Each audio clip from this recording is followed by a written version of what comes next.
एक जंगल में एक बकरी अपने 4 बच्चों के साथ रहा करती थी। बकरी जब भी जंगल में बच्चों के लिए खाना लेने जाती तो बच्चों को समझाती कि किसी के लिए भी दरवाजा न खोलें।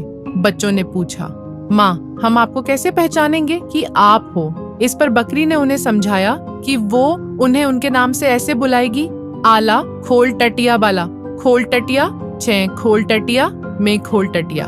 बच्चों ने अच्छी तरह से समझ लिया। अब बकरी जब भी बाहर जाती वापस आकर वहीं बोलती तो बच्चे उसकी आवाज पहचानकर दरवाजा खोल देते। उसी जंगल में एक दुष्ट भेदिया रहता था जो बहुत दिनों से बकरी के बच्चों को खाने की कोशिश में था। एक दिन जब बकरी बाहर गई तो भेदिया आया और दरवाजा खटखटाने लगा और बोला, ये बच्चों दरवाजा खोलो, कितना मजेदार खाना लाया हूँ। उन बच्चों में से एक बच्चा बोला कि माँ आ गई है, दरवाजा खोल देते हैं इस पर। दूसरा बच्चा बोला कि माँ ऐसे नहीं बोलती है। उन बच्चों ने दरवाजा नहीं खोला। इस पर भेदिया मायूस होकर वापस चला गया, पर वो मन ही मन कुछ सोचने लगा। उसने सोचा कि पहले ये देखना पड़ेगा कि बकरी कैसे दरवाजा खुलवाती है। अगले दिन वो उसके घर के पास ही छुप गया और देखने लगा।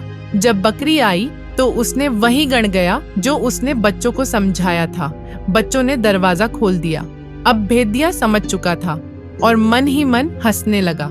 अगले दिन जैसे ही बकरी घर से बाहर निकली, उसके जाने के कुछ देर बाद ही भेदिया वहां आ गया और उसने उसी तरह से आवाज बदलकर बोला, आला खोल टटिया, बाला खोल टटिया, चेंग खोल टटिया, में खोल टटिया। बच्चों ने अपनी माँ को समझकर दरवाजा खोल दिया। दरवाजे के खुलते ही भेदिया अंदर आ गया और सारे बच्चों को अपनी झोली में डालकर चलता बना।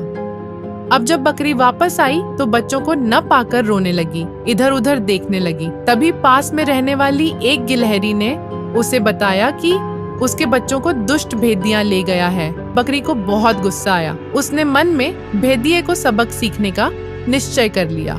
वो बरई के पास गई और उससे अपने सींगों को बहुत पैना करवा लिया। अब जंगल में इधर उधर भेदिये को ढूंढने लगी। इधर भेदिया 4 बच्चों को लेकर धीरे धीरे चल रहा था। चलते चलते वो थक गया और बैठ गया। बैठते ही नींद आ गई।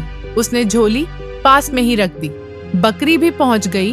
उसी जगह उसने गुस्से में आकर सोते हुए भेदिये के पेट में अपने सींग मार दिए, जिससे भेदिया तुरंत मर गया और बकरी अपने बच्चों के साथ साथ वापस अपने घर आ गई।